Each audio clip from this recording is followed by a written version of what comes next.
అయిపోగొట్టారనమాట. కానీ చాలా విశేషాలు ఉన్నాయండి ఇందులో. చతుర్థ స్కందంలో వస్తుంది. చాలా విశేషాలు ఉన్నాయి. ఏమేమి ఉన్నాయి?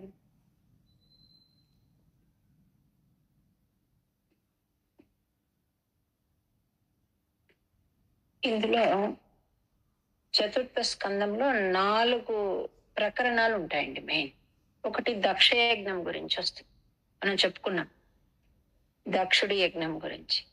నెక్స్ట్ ధ్రువ చరిత్ర, మూడవది పృథు చక్రవర్తి చరిత్ర, 4వది ఇదనమాట. దీన్ని పురంజనోపాఖ్యానము అంటారు. భాగవతంలో దీన్ని పురంజనోపాఖ్యానము అంటారు. ఇది అందులో ముఖ్యమైన విషయం అండి, అంటే ఖచ్చితంగా మనం తెలుసుకోవాల్సిన విషయం. ఈ పృథు చక్రవర్తి వంశంలోనే వచ్చిన ఇంకొక రాజు కథ అనమాట. ఆయన పేరు హవిర్ధానుడు అని. హవిర్ధానుడు అనే అతని పుత్రుడు వచ్చి బర్హిష్మంత్ అంటారండి. బర్హిష్మంత్ లేక బర్హిషిర్ అంటారు.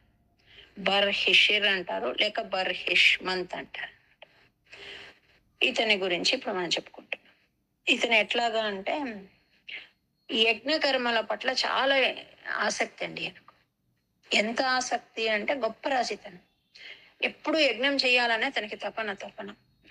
ఎట్లా చేశాడట యజ్ఞము అంటే భూమండలం అంతా యజ్ఞం చేసేస్తున్నాడండి. అంటే ఈరోజు ఇక్కడ చేశాడు, రేపు అటువైపు, మళ్ళీ అటువైపు, మళ్ళీ ఇటువైపు, మళ్ళీ ఇటువైపు, అట్లా యజ్ఞశాలలో పూర్వాగ్రంగా దర్భలన్నీ పరిచేసి భూతలమంతా యజ్ఞంతో నింపేస్తున్నాడండి. ఈ రోజు ఇక్కడ చేసినాడంటే నెక్స్ట్ దానికి దగ్గరలో ఇంకో చోట చేసేస్తాడు. అతని పనే యజ్ఞం చేయడం అనమాట. ఇది ఇట్లా ఈయన చేయడంతో ఈ బర్హిష్మంత్ అనే ఇతన్ని ప్రాచీన బర్హి అని ఇతనికి పేరు వచ్చిందండి.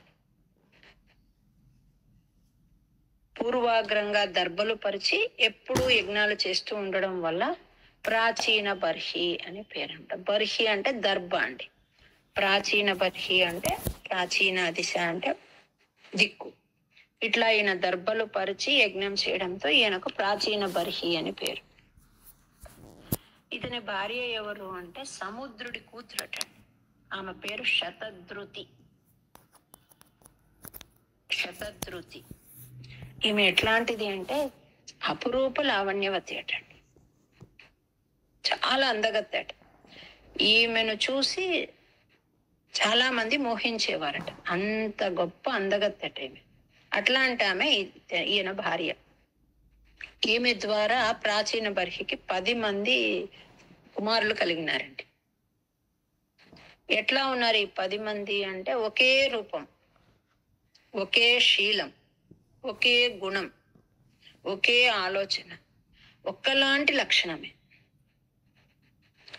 వీరి మనసులో ఏం ఆలోచన ఉంటే మిగిలిన 9 మంది మనసులో అదే ఆలోచన ఉంటుంది. ఒకరు ఏం ఆలోచిస్తే మిగిలిన అందరూ అదే ఆలోచిస్తారు. ఒకరికి ఎలాంటి భావన కలిగితే మిగిలిన అందరికి అలాంటి భావన కలుగుతుంది. ఇట్లాంటి వాళ్ళు వీళ్ళు.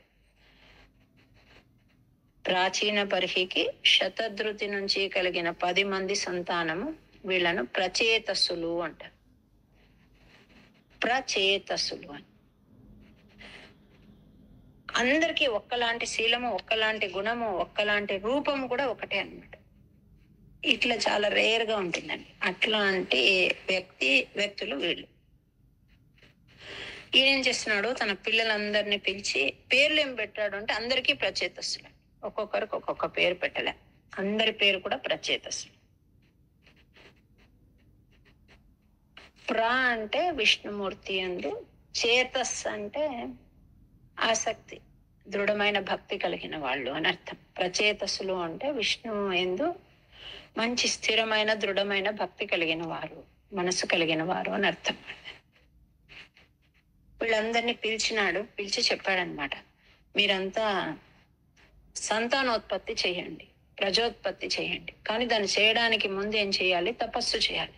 పరమాత్మ యొక్క అనుగ్రహాన్ని పొంది మీరు ప్రజల ఉత్పత్తి చెయ్యాలి అని చెప్పారు. దానికని వీళ్ళు బయలుదేరినారండి తపస్సు చేయడానికి. వస్తూ ఉన్నారు దారిలో. ఆ వస్తూ ఉన్న సమయంలో ఒక సరోవరం కనిపించింది వారికి. ఆ సరోవరం ఎట్లా ఉంది అంటే చాలా వర్ణిస్తారండి దాన్ని. వారు ఇంతవరకు చూడలేదంట. అట్లాంటి గొప్ప సరోవరాన్ని చూసినారు వాళ్ళు. అందులో నుంచి ఎట్లా అవుతోంది అంటే ఆ, మంచి నాసికకు మంచి వాసన వస్తుంది. వారు ఇంతవరకు చూడని రకరకాల పుష్పాలు కనిపిస్తున్నాయంట అందులో. ఇదంతా ఒక ఎత్తు అయితే అందులో నుంచి సుమధుర సంగీతం వినిపిస్తుందట.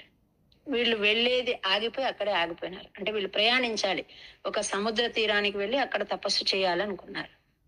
ఈ సరోవరం దగ్గర ఇవన్నీ విశేషాలు కనబడేటప్పటికి అక్కడే ఆగిపోయినారంట. ఇది ఎక్కడొస్తుంది ఈ సరోవరము అంటే, మనం నారాయణీయం చదువుకుంటున్నాం కదండి. ఈ నారాయణీయం పుట్టిన ప్రదేశమైన ఆ గురువాయూరులో ఉంటుందండి. ఆ గుడి వెనక భాగంలో ఉన్న సరోవరం అది ఆ సరోవరము అని అక్కడి పంతులు చెప్పారండి. ఆ క్షేత్రమే అన్నాడు.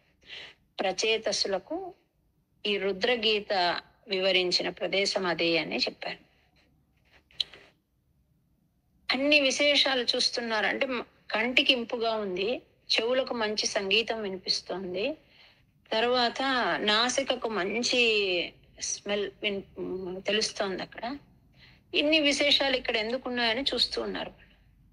ఈ లోపల ఆ సరోవరం నుంచి మహాదేవుడు బయటకు వచ్చినాడటండి. వీళ్ళు 10 మంది అక్కడ నిల్చుకొని చూస్తూ ఉన్నారు. ఆయనతో పాటు భూతాలు వాద్యాలతో పాటు పాటలు పాడుతూ వచ్చేస్తున్నారట. ఆయన్ని చూసి వీళ్ళకి చాలా సంతోషం వేసింది. సాష్టాంగ ప్రణామం చేస్తున్నారనమాట. చేస్తూనే ఆయన చెప్తున్నారు, మీరు ప్రాచీన బర్హి పుత్రులు కదా, మంచి విష్ణు భక్తులు మీరు. విష్ణు భక్తులు అంటే నాకు చాలా ఇష్టము. ఆ మీకు మీకు నేను ఒక మంచి ఉపదేశం చెయ్యాలని నేను వచ్చినాను అని చెప్తున్నారు. వీళ్ళు అడుగుతారు, ఎంత అదృష్టం మాది, ఎంతో పుణ్యం ఉంటే కానీ మీరు కనిపించరు, అట్లాంటిది మీరే మాకు కనిపించినారంటే మేము చేయబోయే తపస్సు సఫలీకృతం అయినట్టే. ఇంకా తపస్సుకు వెళ్తూ ఉన్నారండి, తపస్సు చేయలేదు వీళ్ళు. ఈ లోపలే ఆయన కనిపించి వీరిని ఇట్లా ఆశీర్వదిస్తాడు అన్నమాట. ఇంకా మా తపస్సు సఫలీకృతమైనట్టే. వాళ్ళు చెప్తారు, నాకు మీ మనసులో ఉన్న భావన అర్థమైంది. మీరు మీ తండ్రి ఆజ్ఞను శిరసా వహిస్తూ వెళ్తూ ఉన్నారు పనికి. ఇలాంటి ఒక స్వభావము, విష్ణు భక్తి, ఇవి రెండు నాకు ఇష్టమైన పనులు కాబట్టి నేనే మీకు దర్శనం ఇచ్చినాను. అంటే తల్లిదండ్రుల మాట వినడం అనే పాయింట్ ప్రతి చోట వస్తుందండి ఇక్కడ అంతా కూడా. అందుకు నేను వచ్చినానని చెప్తాడు. ఆయన ఎట్లా ఉన్నాడట అంటే ఆ మహాదేవుడు నీళ్లలో నుంచి బయటకు వస్తుంటేనటండి చుట్టూ బంగారు వర్ణం కనిపిస్తుందట. ఎంత వెలుగు కనిపిస్తోందట. ఆయన ఉగ్రంగా అసలు లేరటండి, ఎంత బాగున్నారటన. అంటే ఆయన కూడా ఏదో ధ్యానం చేసుకుంటూ ప్రేమగా వీరి వైపు చూస్తూ పెదవులు కదిలిస్తూ అంటే ఏదో చెప్పుకుంటూ ఆయన కనిపిస్తూ ఉన్నారట. వీళ్ళకు చాలా ఆశ్చర్యం వేసింది, కుతూహలము, ఆనందం అన్ని అనమాట. భక్తితో నమస్కరించినారు. ఆయన వీళ్ళను గుర్తుపట్టి, మీకు మంచి జరగని, కళ్యాణం జరగని, మీ అందరూ కూడా ప్రచేతసులు అంటారు మిమ్మల్ని, మీ గురించి నాకు తెలుసు, మీ మనోగత భావాలన్నీ తెలుసు, మిమ్మల్ని అనుగ్రహించడానికి నేను వచ్చినానని చెప్పారు.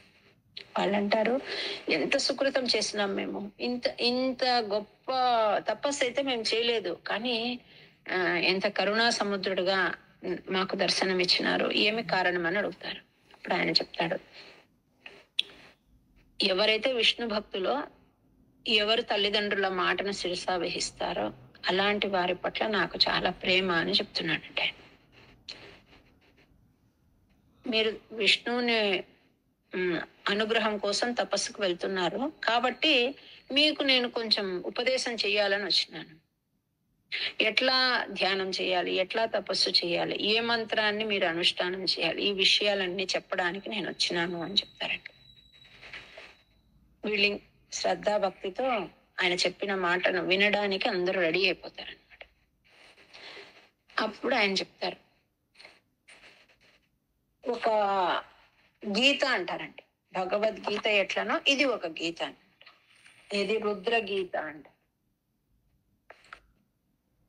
వాసుదేవుణ్ణి అంటే ఆ పరమాత్మని ప్రసన్నము చేసుకునే స్తోత్రం ఇది. ఇది నాకు చాలా ఇష్టమైంది. దీన్ని రుద్రగీత అంటారు. దీన్ని యోగాదేశం అని కూడా అంటారండి.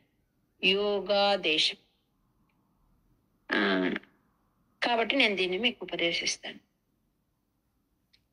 సావధానంగా వినండి, దీన్ని మీరు అనుష్ఠానం చేయండి అని చెప్తారండి.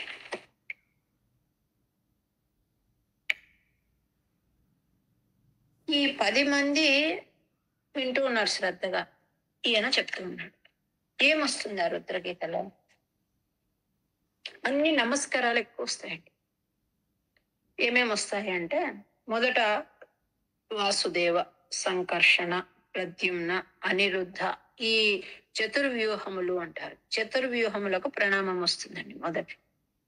తర్వాత ఆ విశ్వరూపుని శక్తికి నమస్కారం వస్తుందండి.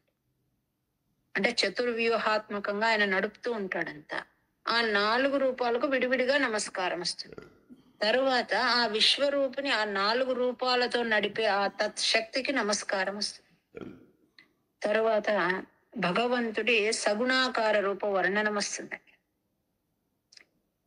నెక్స్ట్ భగవంతుడి మహిమ యొక్క స్తుతి వస్తుంది. ఇట్లా 35 శ్లోకాలతో ఉంటుందండి ఈ స్తోత్ర రాజం. ఇదట శివుడు ప్రతిరోజు ఆయన జపిస్తూ ఉంటాడట. అట్లాంటిదట. ఏమొస్తుంది? సర్వాంతర్యామి అయిన హరికి నమస్కారం, పద్మనాభనికి నమస్కారం అంటే ఒక శ్లోకం అంతా వస్తుంది. ఆ శ్లోకం దిష్టి ఏమి అంటే ఇదనమాట. వాసుదేవునికి నమస్కారము, సంకర్షణునికి నమస్కారము, ప్రద్యుమ్నునికి నమస్కారము, సంతతి ప్రవర్తకుడైన హరికి నమస్కారము. ఇట్లాంటి ఇంకొక మాట ఏమొస్తుందంటే, అహంకారము అనే ఒక తత్వానికి అభిమాని ఎవరు అంటే రుద్రుడండి. అహంకారాభిమాని అంటే అహంకార తత్వానికి అభిమాని అయిన రుద్రుడికి ప్రభు అయిన హరికి నమస్కారము. ఇది రుద్రగీత కదండి. అంటే రుద్రుడు తనను గురించి తాను పొగుడుకుంటూ చేసిన స్తుతి కాదు, విష్ణుమూర్తిని స్తుతిస్తూ చేసిన స్తోత్రరాజం. ఇది శివుడు కూడా ఈ స్తోత్రం చేసేవారట. అట్లాంటి స్తోత్రరాజం. ఏమంటున్నారు? అహంకారానికి అభిమాని అయిన రుద్రుడికి ప్రభు అయిన హరికి నమస్కారం. మాకు నీ దర్శన భాగ్యాన్ని ఇవ్వు. కరచరణాదులతో మంచి సుందర అవయవాలతో ఉండే నీ రూపాన్ని మాకు దర్శింపచేయి. ఇవన్నీ దానిలోనే భాగమండి. అంటే ఆ శ్లోకంలో శ్లోకాల యొక్క సూక్ష్మమైన అర్థం. నీ భక్తుల సంఘం అంటే ఫ్రెండ్షిప్ మాకు కలిగేటట్టు చెయ్యి.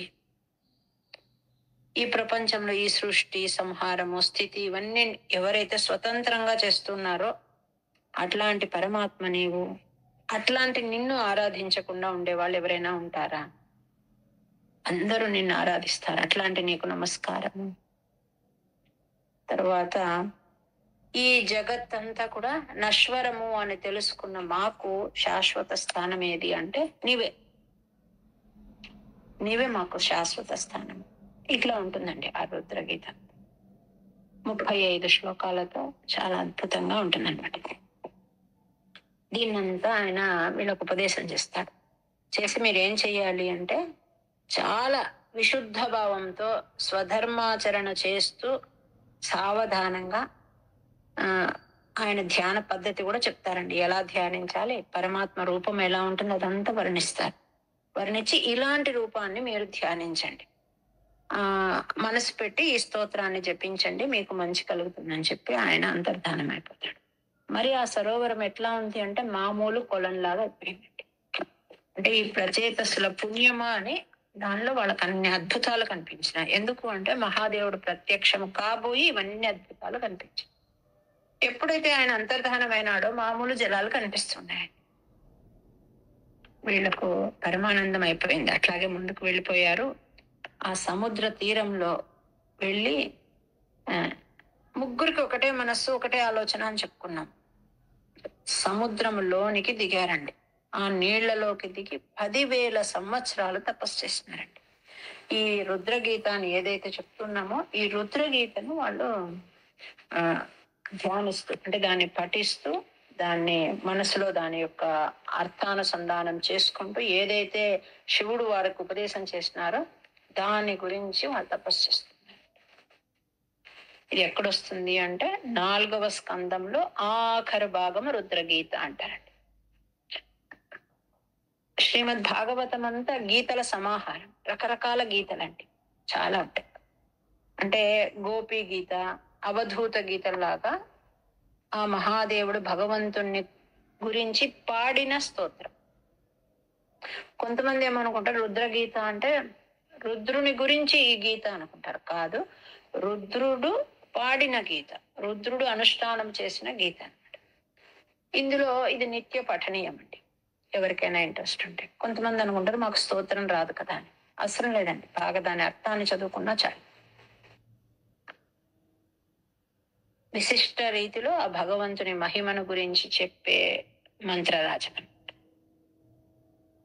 వీళ్ళు ఏదైతే రుద్రగీతన స్వామి ఉపదేశించినాడో దాని ద్వారా భగవంతుని ధ్యానించినాడు. 10,000 సంవత్సరాలు చేశారండి అట్లా. ఆయన 1000 సంవత్సరాలు తపస్సు చేశారు. అయ్యేటప్పటికి పరమాత్మ ప్రత్యక్షమైనాడండి. ఎట్లా ప్రత్యక్షమయ్యాడు? అష్టభుజాలతో గరుడారూఢుడై సర్వాభరణ భూషితుడై ప్రత్యక్షమైనాడంట. మీరు అన్ని వింటూ ఉన్నారండి. ఎక్కడెక్కడ ఎవరెవరికి స్వామి ప్రత్యక్షమైనాడో ఏ రూపంతో ప్రత్యక్షమైతూ ఉన్నాడు అంటే వీళ్ళ ధ్యానం ఎలాంటి రూపంతో ఉందో అలాంటి రూపంతో స్వామి ప్రత్యక్షమవుతున్నాడండి. అదంతా ఒక దగ్గరికి కూర్చోండి, మీకు తెలుస్తుంది. అష్టభుజాలతో గరుడారూఢుడై సర్వాభరణ భూషితుడే ప్రత్యక్షం. వీళ్ళకు చాలా సంతోషమైంది. ఆయన చెప్తున్నాడు, మీ భక్తికి మెచ్చినాను, మీకు ఏమైనా వరం కావాలంటే కోరుకో, మీ కీర్తి లోకంలో అంతా వ్యాపిస్తుంది, మీకు మంచి పుత్రుడు కలుగుతాడు. వీళ్ళు చెప్తారు ఎందుకోసము అంటే సత్సంతానాన్ని వృద్ధి చేయమని మా తండ్రి గారి ఆజ్ఞ, కాబట్టి చేస్తున్నాము. అంటే మీకు మంచి పుత్రుడు కలుగుతారు, ఫలానా ఆమెను మీరు పెళ్లి చేసుకోండి, ఆమె మీకు సరి అయిన ఇల్లాలు అని చెప్తారు. మీకు గొప్ప కుమారుడు కలుగుతాడు, అతడేం చేస్తాడు అంటే ఈ తన ప్రజల ద్వారా ఈ 3 లోకాలను నింపగలడు. అట్లా అంటే ప్రజోత్పత్తి అప్పుడు అవసరం ఉంది, దానికోసం ఆయన చెయ్యగలడు అని చెప్తారు. ఏమైనా వరం కోరుకోమంటారండి. వరం కోరుకోమంటే వాళ్ళు చెప్తారు, అందరికీ ఆఖరణ కోరుకోవాల్సిన వరం నీవే, అట్లాంటి నీ దర్శనమే మాకు కలిగింది, ఇంకా వేరే వరం అవసరం లేదని చెప్తారంట. ఎట్లాగా అంటే తమ సాధన వల్ల భగవంతుడు ప్రత్యక్షమైనప్పుడు వారు కోరుకున్న అది కూడా కొన్ని శ్లోకాలు ఉంటుంది. అందులో ఆఖరి మాట ఎక్కువ నా మనసుకి నచ్చిన మాట ఉందండి. అది అందరికి ఇష్టమవుతుంది. అంటే అత్యంత భక్తితో ఒకటే కోరిక కోరుకుంటామని 10 మంది ఏకకంఠంతో చెప్తారు. ఏమది అంటే, మా తపస్సుతో నువ్వు సంతుష్టుడై ఉంటే ఆ సంతుష్టుడు అయిన నీవు ఒక మందహాసాన్ని ప్రసాదించు అని కోరుకుంటారు.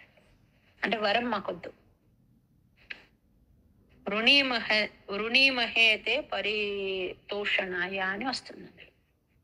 రుణీమహేతే పరితోషణాయ అంటే నీకు సంతృప్తి కలిగి ఉంటే ఒక్క మందహాసంని ప్రసాదించు అని. అంటే భగవంతుడు ప్రసన్నుడైనప్పుడు ఇంకేమీ అవసరం లేదు, కావాల్సింది ఏమి అంటే అతని ప్రసన్నత. మరి ప్రసన్నతని ఏమి సూచిస్తుంది అంటే మందహాసం అండి. ఇది తెలుసుకొని మనం ఏం చేయొచ్చు అంటే అట్లాంటి నిష్కామ కర్మయోగం చేసే అదృష్టం మనందరికీ కలగాలి. 1000 సంవత్సరాలు నీటిలో ఉండి, అంటే సీజన్ తో సంబంధం లేకుండా నీటిలో ఉండి అనుష్ఠానం చేసి, ఎందుకు ఇంత చేసినారు వాళ్ళు అంటే తండ్రి మాట కోసం చేసి పరమాత్మ ప్రత్యక్షమైతే ఏమైనా అడగొచ్చు కదా. వాళ్ళు అడుగుతున్నారు లేదు, నువ్వు నిజంగా సంతుష్టుడై ఉంటే ఒక్క మందహాసాన్ని ఇంకే వేరే వరం వద్దని అడిగినారండి. అట్లాంటి గొప్పవాడు వీళ్ళు, ప్రచేతస్సులు. ఇది రుద్రగీతలోని భాగం. ఇది వాళ్ళ గురించి అయితే ఇక్కడ ప్రాచీన బర్హి యజ్ఞాలు చేస్తున్నాడు కదా, ఒక యజ్ఞం అయిపోతూనే అంటే ఒక యాగం అయిపోతూనే ఇంకొక యాగం చేస్తాడంట. బర్హి అంటే దర్భ. ఎట్లా చేస్తాడట అంటే మీద మీద చేస్తాడట. ఒకటి అయిపోయిన వెంటనే చేస్తాడట. ఈయన యజ్ఞం చేసేటప్పుడు హవిర్భాగాలు ఇస్తాడు కదా, దేవతలు వచ్చి స్వీకరించేవారని చెప్పుకున్నాం మనం.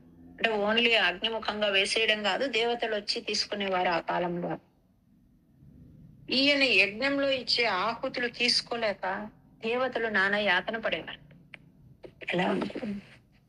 యజ్ఞం ఎందుకు చేయాలి అంటే ప్రకృతి పరిరక్షణకు చేయాలి, శాంతి స్థాపన కోసం చేయాలి. ఈయన చేసే యజ్ఞాలతో దేవతల ఆహుతులు పుచ్చుకోలేక నానా యాతన పడేవారు. ఇది ఎట్లా మనం అర్థం చేసుకోవాలంటే, ఇప్పుడు ఈ రోజు పుచ్చుకున్నాం, ఏదో బాగా ఒక మంచి ఫీస్ట్ అంటే పెళ్ళింటికి పోయాము, 2-3 పూటలు తిన్నాం, మనకి ఇంకా చాలా అనిపిస్తుంది, ఎప్పుడెప్పుడు ఇంటికి వెళ్ళాలి, కడుపు కొంచెం ఫ్రీ చేసుకోవాలనుకుంటాం. రేపు కొంచెం ఖాళీగా ఉంటే పొట్ట సర్దుకుంటుంది కదా. ఇక్కడ అట్లా లేదు పరిస్థితి. ఆ హోమంలో ఇచ్చే ఆహుతులతో వాళ్ళ పొట్టలు నిండిపోయినాయి అని భాగవతం చెప్తుందండి. ఎందుకయ్యా మా ప్రాణం తీస్తామని వాళ్ళు అలసి సొలసిపోయినారట. అట్లాంటి ఆయన ఈ ప్రాచీన బర్హి. ఇంకా ఊహించండి, అంటే వాళ్ళు ఎంత కష్టపడి ఉంటారు, ఈయన ఎన్ని చేస్తారు.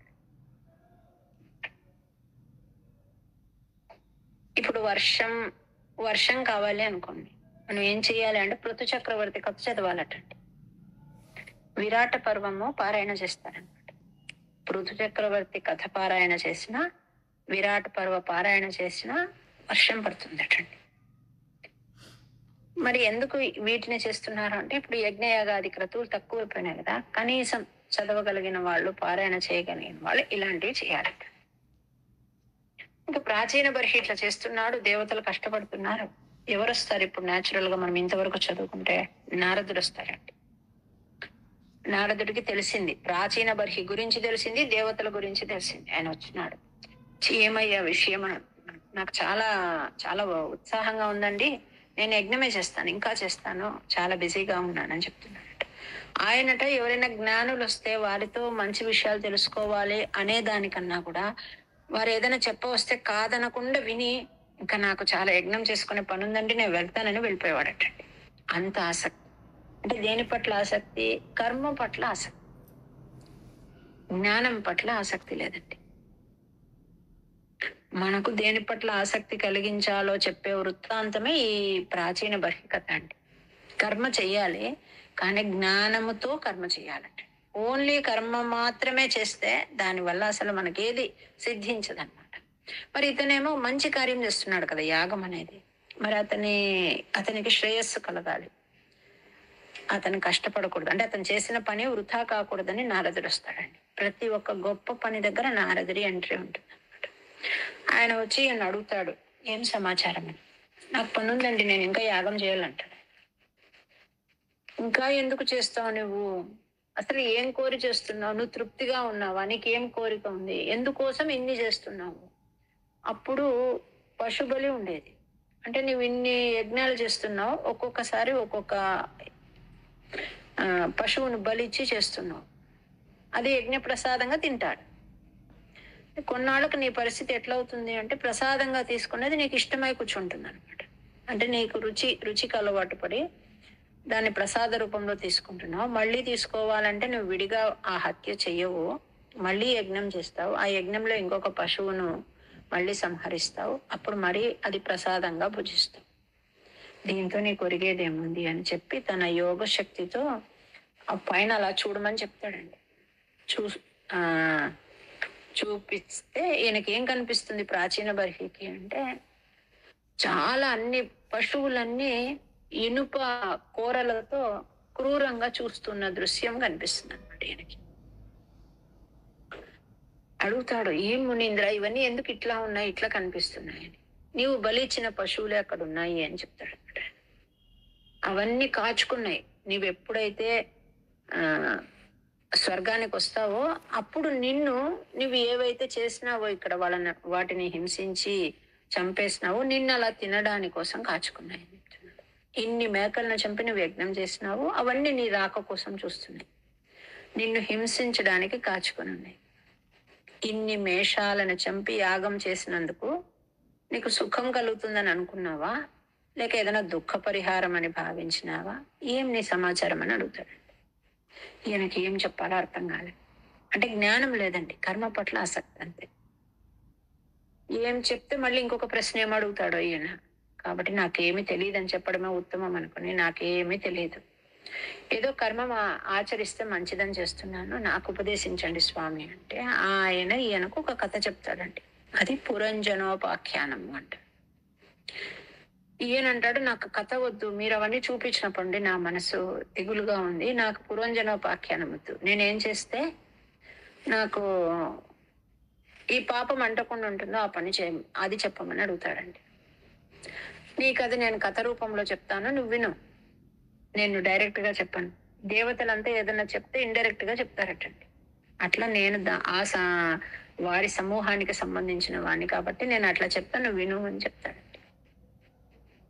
ఏమని చెప్తాడు అంటే, ఎప్పుడు ఈయన కామ్యకర్మలు ఆచరిస్తూ ఉంటాడు కదా, మనము కూడా కామ్యకర్మలను ఆచరిస్తాము, కానీ దాని వెనక ఎట్లా ఉండాలి అంటే నిష్కామ కర్మ చేయాలటండి.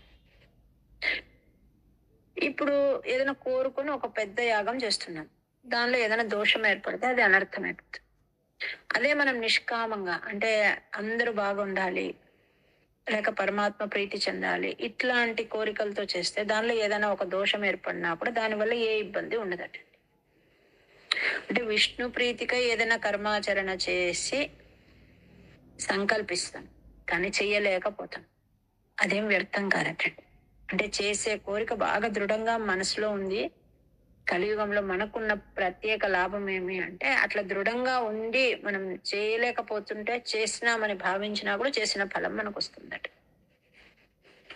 తర్వాత ప్రారంభించి ముందుకు సాగలేకపోయినా కూడా ఫలం ఉందటండి. ఎందుకు అంటే మన కోరిక లేదు, స్వామి ప్రీతి చెందాలనే కోరిక ఉంది కాబట్టి. మధ్య భాగంలో నిలిచిపోయినా పర్వాలేదట, సంపూర్ణంగా చేస్తే మహత్తర ఫలం ఉంటుంది. సంకల్పిస్తే ఒకలాంటి ఫలము, మధ్యలో ఆగిపోయినా కొంత ఫలము, ఇంకా పూర్ణం చేసినాడు అనుకో ఆయనకి మహత్తర ఫలం. స్వల్పం అప్యస్య ధర్మస్య త్రాయతే మహతో భయాత్ అని. అంటే మంచి కార్యం చేయాలనుకో, నేను పెద్దవాడిని అయిపోయినాను, ఇప్పటికి 60 ఏళ్ళు వచ్చినాయి, 70 ఏళ్ళు వచ్చినాయి, ఇప్పుడు నేను శ్రీమద్ భాగవతం ఏం చదువుతాను, ఇప్పుడు విష్ణు సహస్రనామం ఇన్నాళ్ళు ఏం చేయలేదు, ఇప్పుడు నేను ఆ పదాలు పలకలేను, నేను చదవలేను అనుకోవాల్సిన పని లేదు. ఆ సమయంలో కూడా మొదలు పెట్టచ్చండి. ఎంత అయితే అంత, 100 శ్లోకాలు 10 శ్లోకాలు నేర్చుకో, 5 శ్లోకాలు నేర్చుకో, లేక 2 నేర్చుకో, లేక నీకు ఈజీ అనేది ఏది నీకు పలకగలవో అది చెయ్యి. ఆ సాధన వృథా కాదనమాట. మనం అనుకుంటాం కొంచెమే చేసినా ఈ లోపల మృత్యు సంభవించింది, ఇంకా మన సాధన వేస్ట్ అయిపోతుంది కదా, మృత్యువుకు దగ్గరలో ఉన్నాను, నేను ఎందుకు చేయాలి సాధన, అది ఏదో మామూలు లౌకిక విషయాలతో బానే ఉన్నాను కదా, ఇదే చేస్తే చాలని అనుకుంటే తప్పు అని చెప్తుంది భాగవతం. నువ్వు ఆకరణ మనసు మార్చుకొని చేసినా కూడా నువ్వు ఎంతవరకు చేసినావో అది రికార్డ్ అయి ఉంటుందండి. మరి తిరిగి మనం జన్మ తీసుకున్నప్పుడు ఎక్కడ ఆపినామో అక్కడి నుంచి మళ్ళీ మొదలు పెట్టే సుకృతం కలుగుతుందట. ఇది గీతాచార్యుడు చెప్పిన మనకిచ్చిన భరోసా అన్నమాట. ఇప్పుడు ఎంతో చేస్తాం మనం, అయిపోయింది, ఈ శరీరాన్ని వదిలేసినాం, మళ్ళీ మళ్ళీ మనం పుట్టినప్పుడు మొదటి నుంచి చేయాల్సిన పనిలే, మనం ఎక్కడ ఆపేసి ఉంటామో అక్కడి నుంచి మొదలు పెట్టుకోవచ్చు. చాలా చేసాం, ఆఖరిని ఇంకొంచెం ఉన్నప్పుడు మనకు శరీరం వదిలిపెట్టినాం, ఆ కొంచాన్ని కంప్లీట్ చేసి అట్లాంటి చోట మనల్ని పుట్టిస్తారండి. ఇదనమాట. అంటే కామ్య కర్మాన్ని దోషరహితంగా చేస్తే ఏమవుతుంది అంటే ఏమి తప్పు లేకుండా బాగా చేస్తున్నారు ఒక పని, కోరింది లభిస్తుందండి. కానీ నిష్కామ కర్మ అట్లాంటిది కాదు, కోరినది లభిస్తుంది, కోరనిది కూడా లభిస్తుంది.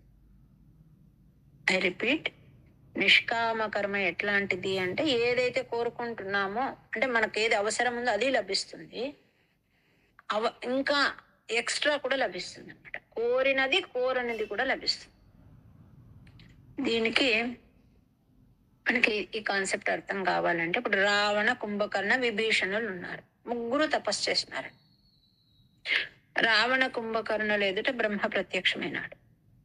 వారు ఏమడిగినారు అంటే, మేము అవధ్యులుగా, అంటే మేము చనిపోకూడదు ఎప్పటికీ, అట్లా ఉండాలని వరం అడిగినారు. కానీ వాళ్ళకు మరణం వచ్చిందండి.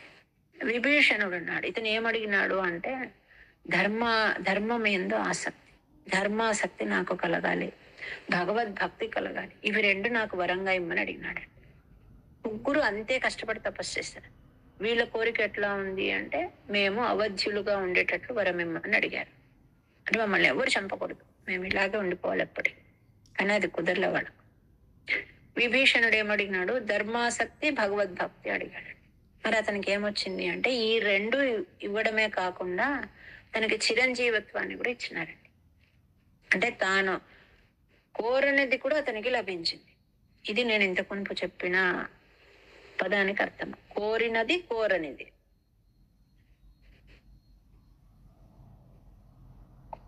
కోరిక కోరుకున్న రావణ కుంభకర్ణులకు అది లభించలే, ఈయనకు లభించింది.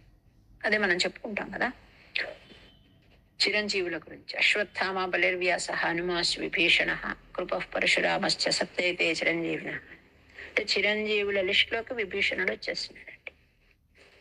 అంటే రావణ కుంభకర్ణులది కామ్యకర్మం, విభీషణుడు చేసినది నిష్కామ కర్మ. అంటే ఏదైనా ప్రయోజనాన్ని కోరుకుంటూ చేసే కర్మని కామ్యకర్మ అంటారు. ఏ ప్రయోజనము ఆశించకుండా చేసేదాన్ని నిష్కామ కర్మ అంటారు. ఇక్కడ ఒక డౌట్ వస్తుంది ఎవరికైనా, ఏమనంటే విభీషణుడు కూడా కోరుకున్నాడు కదా, ధర్మాసక్తి ఇమ్మన్నాడు, భగవద్భక్తిని ఇమ్మన్నాడు, మరి అది నిష్కామం ఎట్లయితుంది?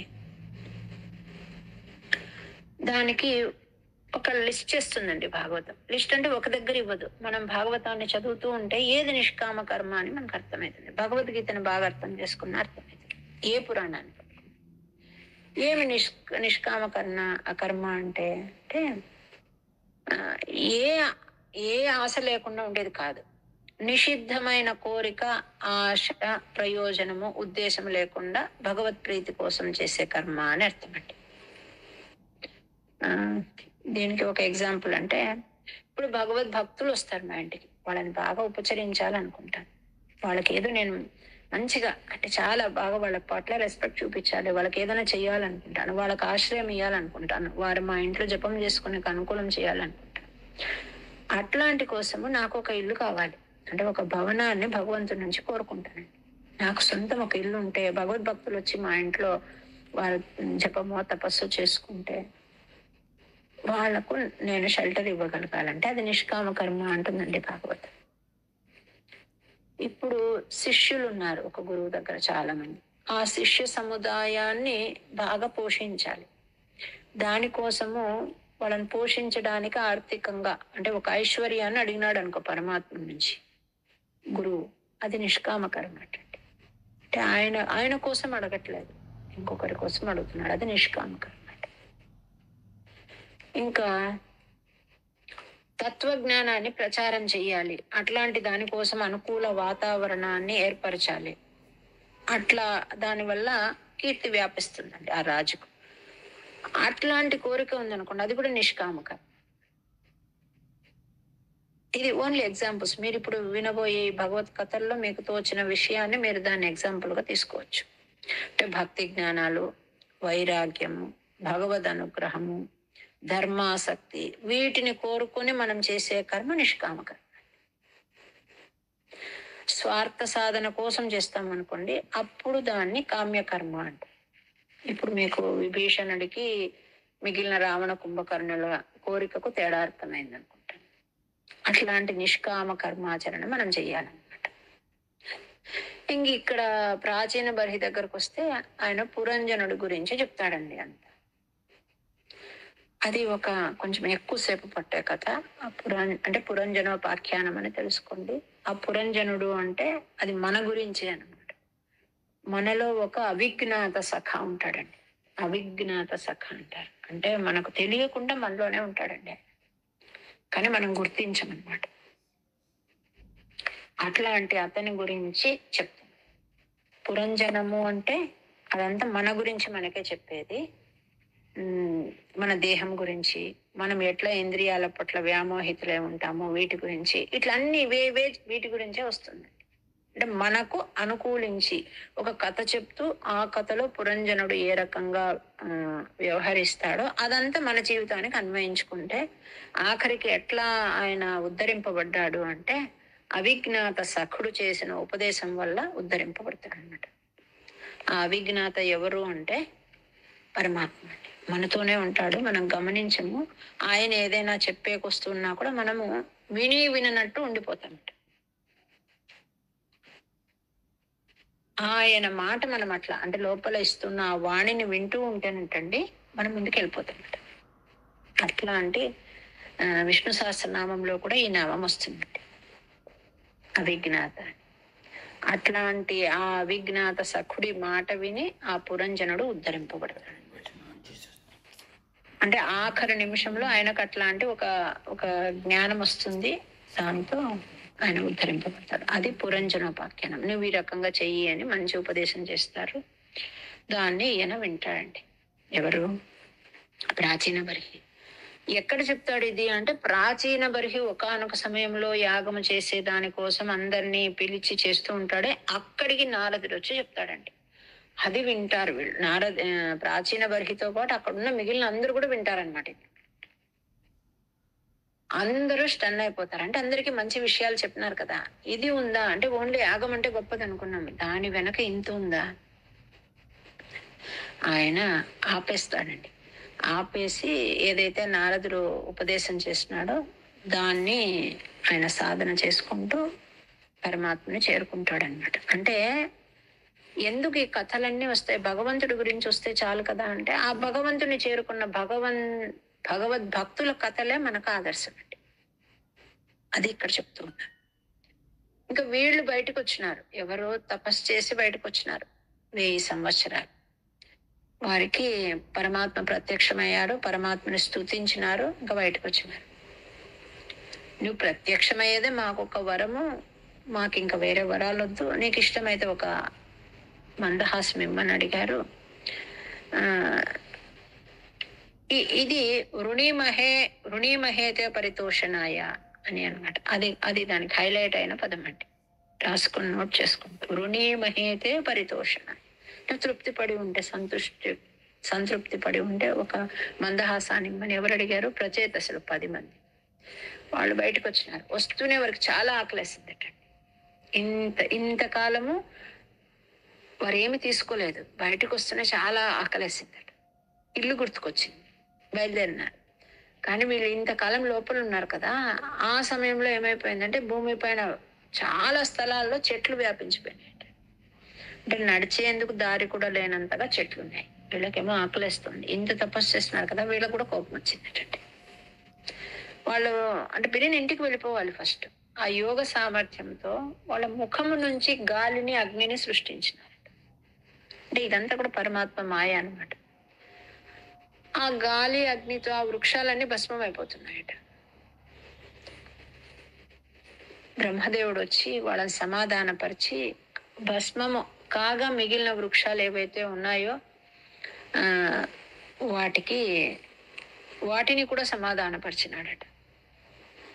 పరిచి వీళ్ళకి చెప్తాడు, ఇదంతా కూడా సృష్టిలో భాగమే, మీరు ఇట్లా సృష్టిని ధ్వంసం చేయకూడదు అని వీరిని ఆపి, ఆ చెట్లకు ఒక పుత్రిక ఉంటుందండి, మారిష అని.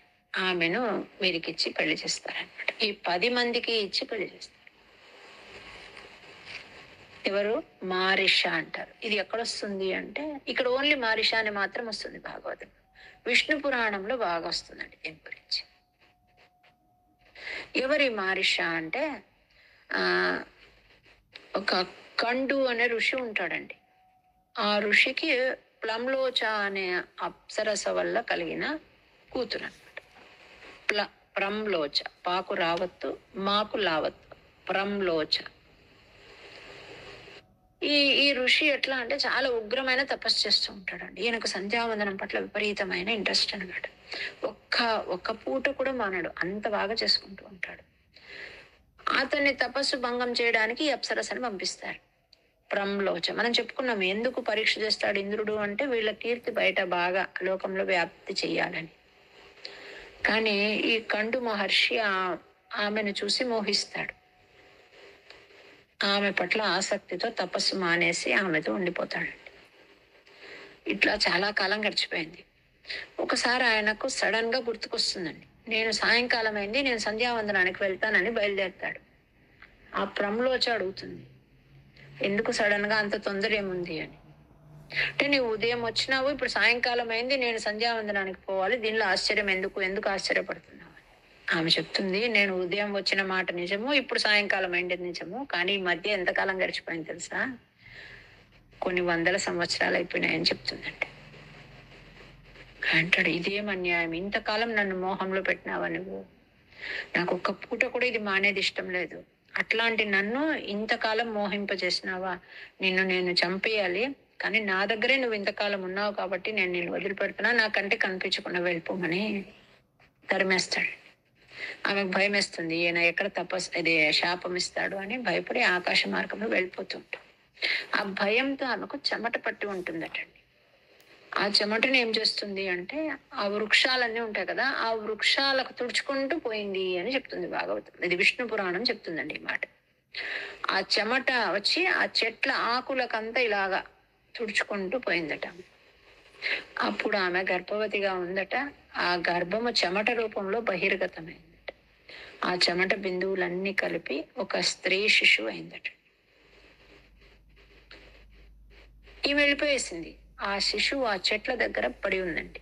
అంటే ఆ చెట్లే తల్లిదండ్రుల్లాగా ఏడుస్తూ ఉందట బిడ్డ, ఆడబిడ్డ. చంద్రుడు వచ్చినాడండి. అంటే ఆ చెట్లలో ఉన్న దీనికి ఆయన అభిమాని అనమాట.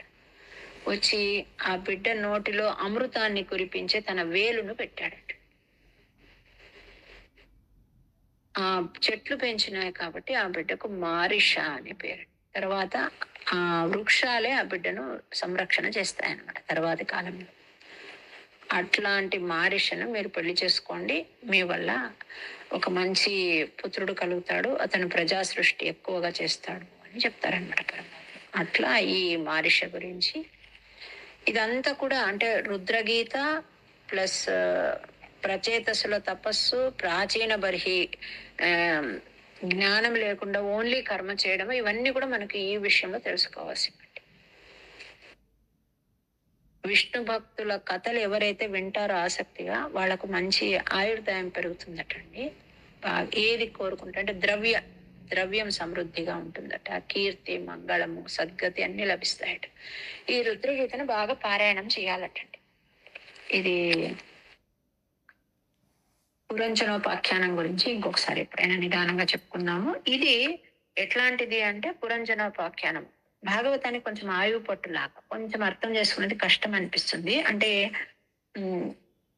పొడుపు కథలాగా చెప్తారనమాట. దానిలో మనం దాన్ని విప్పి మన జీవితానికి అన్వయించుకోవాలి. అట్లాంటి కథ మనం ఇప్పటికి ఏం చేస్తాము అంటే ప్రచేతసుల గురించి, ఆ రుద్రగీత గురించి తెలుసుకుంటాము. దాన్ని బాగా పారాయణ చేయాలండి రుద్రగీతం. తరువాత కర్మ యందు ఆసక్తి ఎక్కువ పెట్టుకుని జ్ఞానం లేకుండా పోతే ఆ కర్మ వృధా అవుతుంది. ఈ 2 పాయింట్స్ పెట్టుకుందాం. ఇది ఇవాళ విషయం అండి. నేను ఈ 19 ఆడియో తర్వాత పెడతాను.